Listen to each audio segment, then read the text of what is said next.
Welcome to Kinship Urban Farm. My name is Eric Stewart. Hello, I'm Seamus Harper. Welcome, bienvenidos. And we're going to be taking you on a nickel tour of our Kinship Urban Farm. We're here in the back of the Kinship Urban Farm with this new area that we're beginning to develop. A veteran volunteer who's been helping out, her name is Victoria. She's an artist that's been helping us create art throughout the garden. And we're going to be working with her on creating this new project where we're going to have yoga in the garden. And we're going to have this beautiful spot in the back of the garden where you can stretch and do yoga in the mornings on Saturdays. And what we have kind of decided to do is to take everything that we have here, this opportunity, whether it be horizontal or vertical, to jam seeds and to produce and to create food for the community and opportunities and resources like that. And I think that also incorporates, this place it's very good for healing. Well, one of the things with this market garden that we have at the Kinship Urban Farm is we need to wash all of the vegetables that come through. And this is our wash station that was built by children in the local community. We've got a 3-bin system where we rinse, wash, and then kind of dry out and rinse it one more last time. And then we can dry it on these racks over here.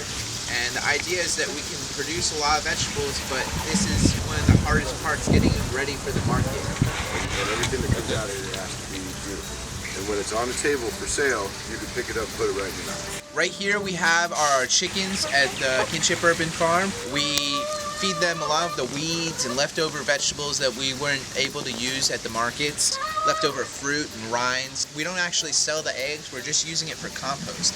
And we're integrating the compost into our composting system. It's just a great little benefit. We can show people that they can do backyard chickens as well. We've got our aquaponics set up. So not only are we growing chickens, we're also growing fish and plants. Well, right in here we have a lot of mint growing, and we harvest it and sell it to different farmers markets that we go to. This aquaponic system, it's a symbiotic relationship. We've got tilapia growing in this black tote right here to be fed into these, and then the water is gravity. 55-gallon barrels that we've filled up with pebbles.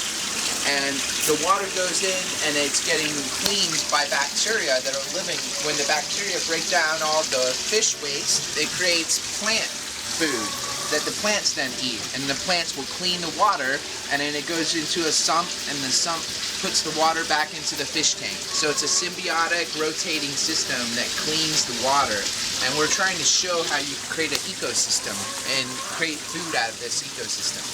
And we actually have a farm here where we're growing worms. It creates this rich black humus that we then use in the garden. We also have this 3-bin system where we start off over here with fresh vegetables and cut harvest greens, any woody material, and we let it sit and compost, and it ends up becoming, this is the last bin over here, and it's rich black soil that we then use for our compost. Look, it's got worms in it, all that great stuff. This is what we make on site for our nursery and for starting all of our seeds with. Over here we have an educational area, teach classes, and we're eventually gonna be putting a shade cloth over this so that we can have a nice shaded area. And then right next to this area is our nursery area, where we put all of our potted compost into potted plants that we've gotten from different various sources. We get donations from golf courses. We'll go to golf courses, and as they plant new annual plants, they'll save the pots, and instead of throwing them out, we'll repurpose them to plant plants for our nursery.